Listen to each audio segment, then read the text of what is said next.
함께 봉독한 말씀을 통해서 하나님께서 저와 여러분에게 은혜 주시길 원합니다. 우리 교단이 공식적으로 사용하는 축도가 두 가지가 있습니다. 여러분께서도 아마 이제는 이것에 대해서 익숙하실 것입니다. 구약의 민수기 6장 22절 27절에 나오는 우리는 축도의 내용을 압니다. 성전 예배에서 사용되었던 양식으로 보여진 이 축복은 이렇게 말씀합니다. 여호와께서 모세에게 말씀하여 이르시되 아론과 그의 아들들에게 말하여 이르기를 너희는 이스라엘 자손을 이렇게 축복하여 이르되 여호와는 네게 복을 주시고 너를 지키시기를 원하며 여호와는 그의 얼굴을 내게 비추사 은혜 베푸시기를 원하며 여호와는 그 얼굴을 내게로 향하여 드사 평강 주시기를 원하노라 할지니라 하라.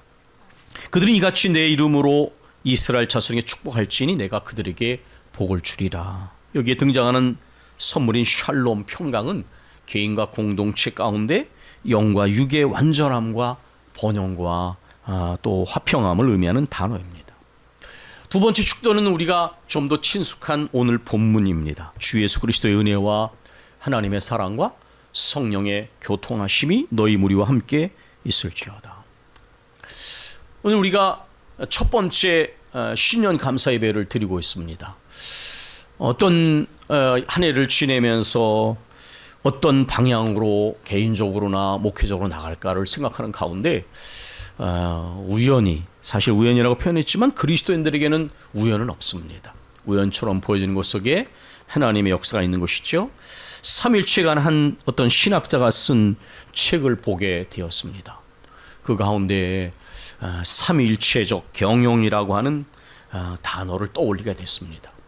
올해 우리 삶의 모든 계획과 우리 가정이 나가는 것과 특별히 교회가 나가는 모든 영역 속에서 삼일체 하나님의 인도하심과 임재를 따라 나아가는 삼일체적 경영이 우리가 나아가야 할 신앙과 삶의 가장 근본적인 토대여 방향이라는 확신이 들었습니다. 저는 민스터 대학에서 개신교 신학부에서 아르토 리히라고 하는 스위스 신학자를 연구했는데 그분은 유럽에서 가장 잘 알려진 기독교 경제윤리학자입니다. 제 전공 영역은 기독교 경제윤리와 경영윤리 분야이고 그래서 신학대학원이나 여러 대학에서 이 경제윤리와 또 이런 부분을 가르쳐왔고 제가 경제학과 경영학을 직접 전공한 것은 아니지만 그동안 계속해서 경제학이나 경영에 대한 책을 보고 또 윤리적 경영이라고 하는 분야를 경제윤리 분야를 신학생들에게 가르쳐 왔습니다. 그런 가운데 켄 블랜차드를 만나게 되었습니다. 제가 처음 켄 블랜차드를 만난 것은 여러분이 누구나 거의 알고 계시는 칭찬은 고래도 춤추게 한다라는 책이었습니다. 근데 사실 이 책은 원래 인간 가치를 이야기하는 책인데 우리나라에 들어오면 어떻게 하면 사람들을 효율적으로 좀 더 관리해서 더 많은 이윤을 남길까 하는 도구적인 의미로 윤리를 사용하죠. 그래서 굉장히 잘못된 가치 왜곡입니다. 진정으로 인간을 가치, 휴먼 밸류, 인간 가치를 소중히 여기고 인간을 향한 진정성 있는 존중과 배려 속에서 결과가 나오는 것인데 우리는 결과를 내기 위해서 그 과정을 수단으로 사용하는 아직은 갈 길이 먼 그런 문화를 가지고 있죠. 어쨌든 켄 블랜차드는 먼저도 말씀드린 것처럼 굉장히 많은 기독교적 책을 썼습니다. 사랑으로 소문난 교회 수련회 때 소개를 드렸죠. 사랑받으며 소망 이루며 섬기는 리더 예수, 이 책은 아주 귀한 리더십, 기독교 리더십에 관한 책입니다. 예수는 어떻게 12제자를 키웠는가. 이분은 아주 훌륭한 기독교 신앙적 내용과 리더십을 그런 다른 사람입니다. 세계적으로 굉장히 많이 알려져 있는 컨설턴트이고 우리나라에도 켄 블랜차드 협회가 오래전부터 자리를 잡고 있습니다. 이전에도 얘기했던 것처럼 이분이 원래 기독교인이었는데 한 가지 사건을 통해서 신앙적 회의를 느끼고 기독교를 떠나섰습니다. C.S. 루이스 그랬지만 켄 블랜차드도 자신이 속한 교회의 담임 목사님이 교회의 옳지 못한 부분을 지적했다가 오히려 상급 기관으로부터 징계를 받는 것을 보고 회의를 느꼈습니다. 사람들은 바른 소리를 듣기 싫어하죠. 그러나 그 소리를 듣지 못하면 발전도 온전한 순종도 불가능한 것이죠. 듣기 좋은 얘기를 들으려면 연예인을 만나면 됩니다. 그러나 하나님의 말씀을 전하고 듣는 일, 또 하나님의 뜻을 전하는 일에 있어서는 때로는 듣기 싫은 소리도 들어야 하고 듣기 싫어하는 소리도 선포하지 않으면 바르게 세워지는 것은 불가능한 것이죠. 그러나 현대인들은 귀가 가려워서 듣기 좋은 얘기를 듣기 좋아하고 들어야 할 얘기를 듣지 않는, 이야기를 듣기를 원하고 말씀을 듣기 원하죠. 말씀을 듣기를 원하지 않죠. 이런 일 때문에 켄 블랜차드는 교회를 떠났습니다. 그러나 이분이 워낙 훌륭한 성품과 또 컨설팅으로 세계적으로 이름이 난 분이었기 때문에 많은 크리스찬 동료들이 이분을 위해서 기도하고 권면했습니다. 그 중에는 우리가 적극적 사고방식으로 잘 알고 있는 빈센트 노만필 목사님도 포함되어 있습니다. 그분은 이 켄 블랜차드의 친척인데요. 제가 깜짝 놀란 것이 얼마 전에 이렇게 인터넷에서 이 빈센트 노만필과 켄 블랜차드가 이미 1980년도에 윤리적 경영이라는 책을 쓴 것을 보고 깜짝 놀랐습니다. 그 당시에는 이런 사고가 굉장히 부족했는데 이미 1980년도 중반에 윤리적 경영이라고 하는 에티컬 매니지먼트라고 하는 책을 써냈고 이것이 시사영어사에서 이미 번역이 됐는데 이 귀한 책이 절판이 됐더라고요. 제가 그 책을 구해서 단숨에 읽었고 동료에게도, 같은 전공을 한 동료에게도 추천을 했습니다. 제가 켄 블랜차드에 관심을 갖게 된 것은 몇 가지 이유가 있지만 그 중에 가장 인상 깊었던 것은 바로 삼위일체적 경영하는 그의 고백이었습니다. 그가 이제 많은 분들의 기도, 항상 사람이 돌아오는 데는 간절한 중보 기도가 있지 않습니까? 그 기도 가운데 그가 돌아오고 나서 보니까 자기가 그동안 그렇게 경영 컨설턴트로서 이야기한 내용들이 성경 속에, 기독교의 핵심 진리 속에 들어있는 것을 발견했습니다. 계획을 세우고 실행을 하고 실행하는 데 있어서의 중요한 방법론과 지혜, 이것이 굉장히 중요한 경영의 핵심적 틀 아닙니까? 그런데 이미 성경적 삼일체 속에 이 진리가 다 들어있는 것을 발견했다는 것입니다. 하나님은, 성부 하나님은 모든 것을 섭리하시며 계획하십니다. 성자 예수님은 아버지 하나님의 계획을 온전히 실행하는 분이셨습니다. 성령 하나님은 감동하셔서 하나님, 성부 하나님의 뜻을 향하여 사람들이 움직이게 하시고 그리고 그 뜻을 이루도록 능력과 지혜로 모든 과정에 역사하시는 분이십니다. 이렇게 보면 삼일체 하나님인 완벽하게 이 경영에 간섭하시는 분이시죠. 많은 사람들이 경영 그러면 알지도 못하면서 세속적이라는 단어를 씁니다. 여러분, 그건 착각입니다. 경영학이라고 하는 학문이 생긴 지는 100여 년이 넘었습니다. 그러나 경영의 역사는 인류 역사와 함께 시작됐는데 바로 군대와 종교가 경영의 가장 원조입니다. 알고 계십니까? 많은 사람들은 이런 일을 알지 못하기 때문에 경영이라는 단어를 세속이라는 단어와 이퀄 이렇게 사용하지요. 그러나 리더십이 언제나 종교와 군대와 연결된, 오랫동안 연결되어 있다는 리더십의 역사를 보시면 제가 억지 주장을 하는 것이 아니라는 것을 아실 것입니다. 사실 경영의 깊은 뿌리는, 가장 완전한 경영은 종교적인 거예요. 잭 월시도 말하지 않습니까? 정말 광신자처럼 된다는 거죠. 미치는 광신이 아니라 열정이 그 정도로 된 사람들이 뭔가를 이루는 것이고, 정말 조직을 사랑하는 사람은 샐러리 때문에 일하지 않습니다. 조직이 가지고 있는 비전과 그 조직의 가치에 자신을 헌신하는 거지 월급을 많이 받아 일하는 게 아니에요. 그 사람은 더 많은 월급 받는 대로 떠날 거예요. 가장 완전한 조직은 종교적이다. 이 말을 잘 이해하지 못하면 경영의 본질도 이해하지 못하는 것이죠. 어쨌든 여러분이 그리스도인으로서 경영에 대해서, 리더십에 대해서 관심이 있으시다면 켄 블랜차드를 좀 연구해 보셔라라고 권면하고 싶습니다. 이미 말씀드렸듯이 저는 이해를 시작하면서 개인적으로나 가정적으로나 교회적으로나 삼일체적 경영을 우리가 어떻게 실현해 갈 것인가에 대한 새로운 관심은 아니겠지만 진지한 관심을 가지고 여러분과 제가 나갔으면 하는 말씀을 드리고 있습니다. 주 예수 그리스도의 은혜와 하나님의 사랑과 성령의 교통하심이 너희 무리와 함께 있을지어다. 하나님은 사랑과 공의의 하나님이십니다. 우리가 알고 있죠? 그러나 하나님의 완전한 공의는 절대로 우리가 실현할 수 없습니다. 만족시킬 수가 없어요. 왜냐하면 우리 안에 있는 탐욕과 그릇된 욕망, 또한 무능력과 안다고 할지라도 그것을 행할 능력이 없는 것이죠. 왜냐하면 욕망에게 찌기 때문에 무능력과 무지와 심지어 그것에 거스리는 완악함으로 인해 하나님의 공의를 절대로 우리는 만족할 수 없습니다.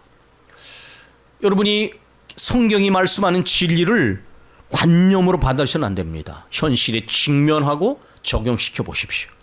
역사 속에 완전한 공의가 실현된 적이 한 번이라도 있었던가요? 현재 이르기까지 이 21세기에 과연 인간은 성경이 말하는 진리를 실현하고 더불어 살아가는 그러한 현실을 이루고 있나요? 전혀 아니지 않습니까? 정말 성경의 역사 속에서도 그렇고 인간의 역사에서 과거부터 현재 이르기까지 그리고 전 세계에 동시대적으로 시각을 확장했을 때 하나님의 공의를 실현한 일과 너무나 멀게 인간이 삶을 살아가고 있는 것을 우리는 과장 없이 인정할 수밖에 없습니다. 하나님의 공의로움을 만족시킬 수 없고 스스로 이를 구원하기는커녕 멸망의 길로 치닫는 인간을 위해 그래서 하나님은 사랑으로 예수 그리스도를 통해 구원의 길을 준비하셨습니다. 가치관의 진정한 혁명 없이 자기 중심성을 벗어나서 하나님과 이웃을 향한 진정한 가치관 혁명 없이 인간은 구원과 더불어 살아가는 삶은 불가능합니다. 가치관의 혁명을 이루신 분이 바로 예수 그리스도이십니다. 그리고 그렇게 살아가는 길을 보여주신 분이 바로 예수님이시죠. 예수님의 십자가는 하나님의 공의로운 뜻에 반하는 인간이 범한 모든 죄와 허물에 대한 형벌을 짊어지심입니다. 그 부활은 죄와 죄로 인한 사망 권세를 이기는 능력이십니다. 예수 그리스도께서는 십자가 부활 사건을 통하여 하나님의 공의로운 뜻을 완벽하게 성취하셨습니다. 그리고 그 뜻에 전적으로 순종하고 복종하셨습니다. 이렇게 하나님의 사랑은 예수 그리스도의 은혜를 통하여 명백하게 나타났습니다. 하나님은 사랑으로 무능력하고 무지하고 완악한 우리를 위해 구원의 길을 세우셨고 예수 그리스도는 그 뜻을 성취하심으로 우리에게 이 구원의 길을 열어주셨습니다. 사랑은 여기 있으니 우리가 하나님을 사랑한 것이 아니요 하나님이 먼저 우리를 사랑하셨다라고 요한은 우리에게 전해줍니다. 이 사랑이 예수 그리스도를 통하여 나타나게 되었습니다. 이 사랑이 특별한 것은 의인을 위하여 죽는 자는 많지 않습니다. 선인을 위하여 죽는 자도 가끔 있습니다. 그러나 이 세상에서 죄인을 위하여 죽는 경우는 찾아보기가 어렵습니다. 그런데 그리스도께서 죄인된 우리를 위하여 죽으심으로 하나님께서 우리에게 대한 자기의 사랑을 확실히 증명하셨다고 말씀합니다. 그래서 우리가 지난번에 본 것처럼 로마서 8장의 이 사랑은 끊을 수 없는 사랑입니다. 왜냐하면 죄인을 향한 사랑은 절대로 변덕스러울 수 없기 때문입니다. 만약에 변덕스럽다면 죄인을 사랑할 수가 없는 것이지요. 사랑하는 점 보이다가 조그만 뭐가 나타나면 마음이 변하는 것은 사랑이라고 보이려 없습니다. 그것은 사랑을 감정으로 혼동하는 것이죠. 사랑은 일관성이 있는 것입니다. 이러한 일관성 있는 주님의 사랑을 우리가 느낄 때에 어떻게 됩니까? 우리는 모든 역경과 고난도 이겨낼 수 있는 것입니다. 상황이 불안정하고 그 상황 속에서 우리의 감정이 요동치고 우리가 압도가 되지만 그 끊을 수 없는 사랑의 변함없음을 인하여 능히 이겨내게 되는 것입니다. 하나님의 사랑이 주 예수 그리스도의 은혜를 통하여 명확하게 나타나고 증명되었기 때문에 축도 순서에서도 주 예수 그리스도의 은혜가 먼저 등장합니다. 주님의 은혜가 곧 하나님의 사랑을 증명하는 것이기 때문에 이 끊을 수 없는 사랑, 이 측량할 수 없는 은혜는 값없이 주어지는 것입니다. 인간의 철학적 숙고를 통해서가 아니라 성령을 통하여만 체험적으로 깨닫게 되는 것입니다. 많은 간증하는 분들이 이야기하지 않습니까? 교리로 배우는 것이 아닙니다. 성령께서 우리의 귀를 여시고 우리의 눈을 여시고 우리의 마음을 여셔서 이 은혜와 사랑을 체험케 하십니다. 저도 매일같이 기도할 때 우리가 중보하는 분들을 위해 그렇게 기도합니다. 하나님, 눈과 귀를 열어주시고 마음을 열어주세요. 말씀이 믿어지게 해주시고 그 사랑이 체험되게 하시고 영원한 세계에 있음을 믿게 해주십시오. 그것이 아니면 믿음의 결단은 불가능합니다. 이것은 모든 것이 성령의 역사하심입니다. 성령께서는 이 은혜와 사랑을 체험케 하시고 응답하게 하십니다. 그리고 그러한 과정을 통하여 성부 하나님과 성자 예수님과 깊은 교제를 이루십니다. 교통, 이것은 바로 교제를 말하는 것이죠. 우리가 신앙생활을 오래 했다고 하는 그 가운데 가져야 할 목표가 무엇입니까? 직분이 올라가는 것입니까? 올라간다는 표현 자체가 잘못된 것이죠. 그건 권위주의에서만 사용되는 단어입니다.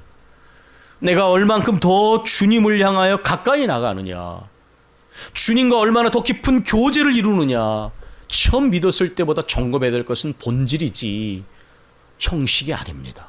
얼마나 많은 분들이 우선순위를 바꾸고 있는지 몰라요.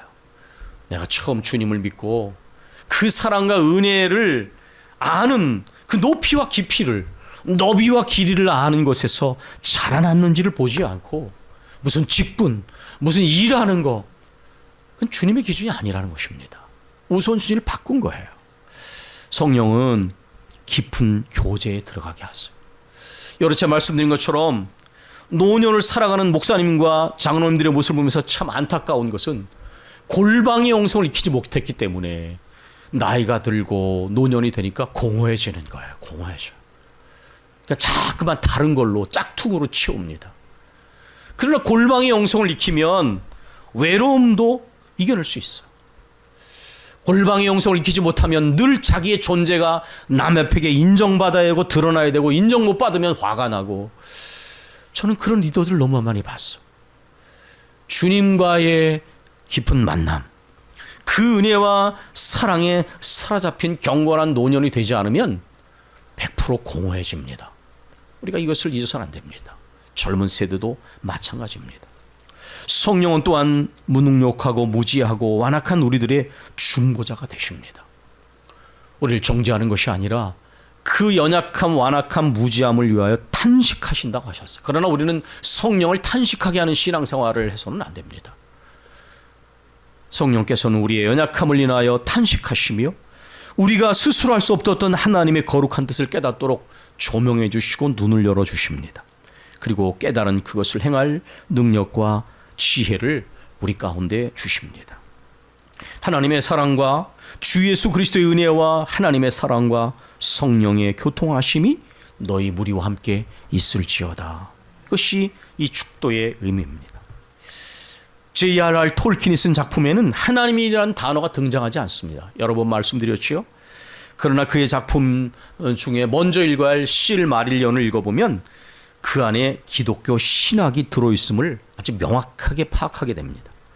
반지의 지왕 안에는 기독교의 섭리사관이 면면이 흐르고 결론을 지배하고 있습니다. 선파국, 해피엔딩은 인간의 의지나 계획이나 노력과 심지어 싸움으로 이루어진 것도 아닙니다. 또 어떤 악의 세력도 그 섭리를 넘어설 수 없습니다. 오직 거룩한 섭리만이 모든 것을 이끌어가고 마침표를 찍게 만듭니다. 톨킨은 이러한 우주 안에 움직이는 섭리적인 질서를 가리켜 하나님께서 주관하시는 거대한 드라마라고 분명하게 표현했습니다. 실마릴리온에는 일루바타르라고 하는 창조의 신이 등장합니다. 이 단어를 쓰지만 이것은 명백하게 기독교의 창조자 하나님입니다. 일루바타르는 우주를 거대한 음악, 즉 위대한 음악, great music이라고 하는 강력한 합창곡을 만들었음을 묘사합니다. 이 일루바타르가 거대한 위대한 음악을 만들려고 하는 거예요. 여러분 이걸 보시면 창세기 1장이 떠오르실 거예요. 생각하는 분들은 하나님이 보시기에 좋았더라. 모든 창조가 마쳤을 때에 하나님이 보시기에 심히 좋았더라. 바로 혼돈과 공허가 있던 세계 속에 하나님이 창조를 이셨을 때 코스모스 에트 하르모니아, 질서와 조화가 이루어지는 아름다운 세계가 이루어졌는데, 지금 톨킨은 이것을 아름다운 위대한 음악으로 표현하고 있는 것입니다. 그리고 일루바타르는 영적인 존재들을 지었는데 그 상층의 가장 높은 곳에 있는 것이 발라입니다. 발라. 여기 발라 중에 멜코르라는 자가 있었습니다. 이 멜코르는 힘으로 일어선 자라는 뜻입니다. 이 멜코르는 일루바타르의 뜻을 무시하고 이 위대한 음악이 아니라 자신 스스로의 음악을 연주하고자 합니다. 그런 힘과 지혜에 있어서 일루바타르에게 다른 발라들보다 더 탁월한 것을 받았습니다. 그러나 그는 자신이 받은 이 특권을 일루바타르의 목적에 홀로 대항하는 데 사용하고 맙니다. 우리는 여기에서 사탄이 교만하여 타락한 천사 루시퍼라는 사실을 연상하게 되죠.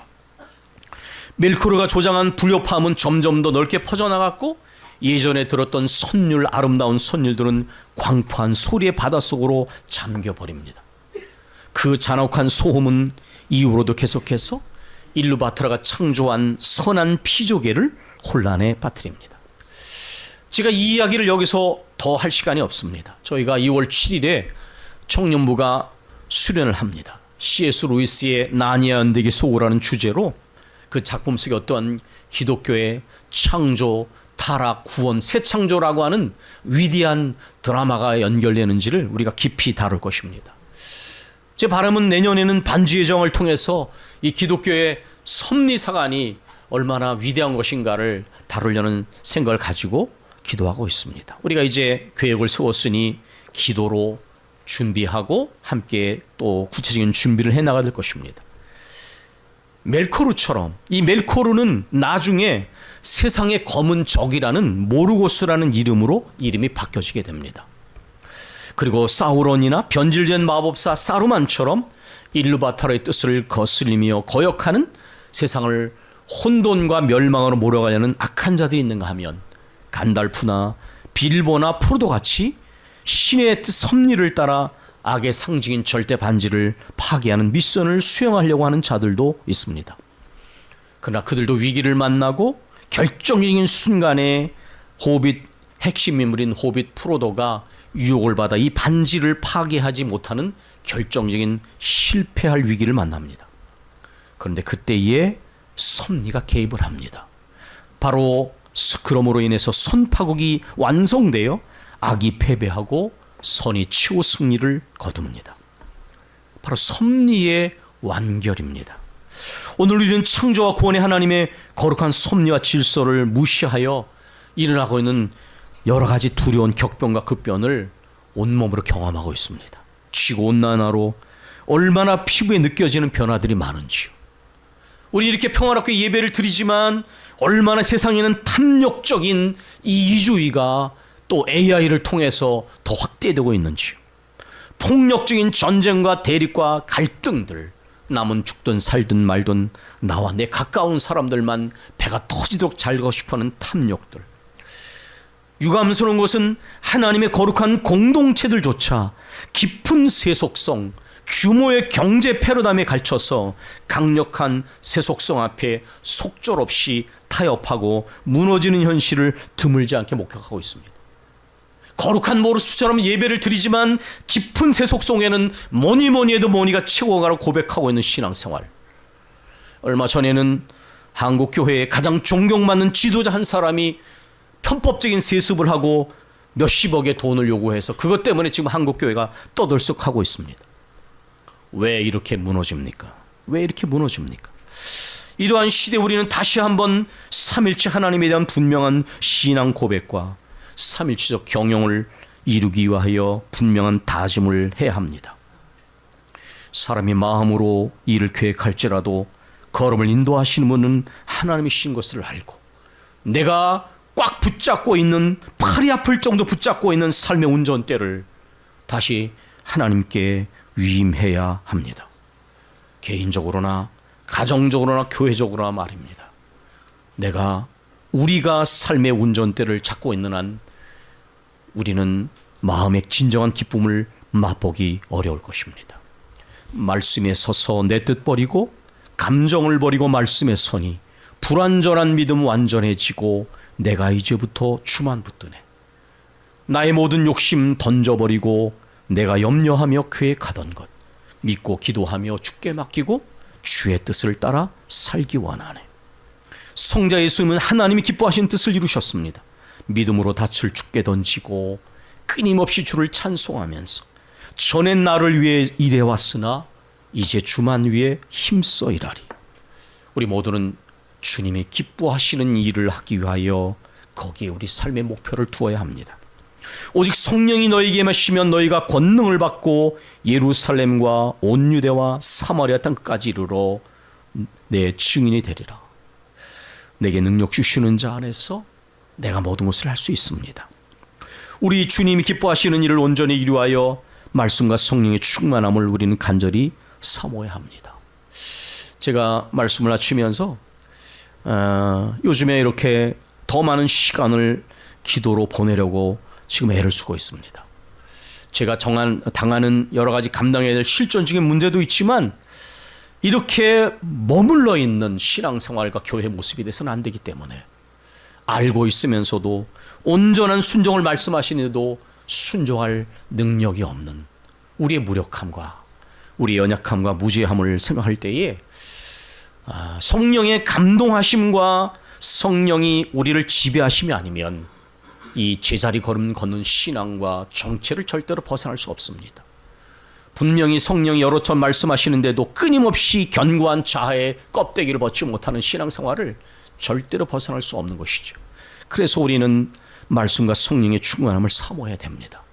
목회자도 이 일을 위해서 더 기도해야 될 것이고 성령의 강력한 역사하심이 우리의 견고한 자아를 깨트리고 어린아이처럼 회개하고 순종하는 신앙생활, 그래서 주님이 이루시는 소망현실을 이루는 일을 위해서도 우리는 더 말씀과 성령의 충만함을 사모하며 나아가야 합니다. 삼일체적 경영이 우리 각자의 삶과 우리 가정의 경영과 무엇보다 교회 경영에 매사에 그대로 실현되기를 간절히 사모하면서 이 모든 일은 우리의 노력과 의지와 계획으로 되는 것이 아니라 정말 하나님의 삼일체 하나님의 주권과 깊은 경륜이 우리를 이끄셔서 이루신다는 것을 우리가 고백하면서 우리는 나가야 되겠습니다.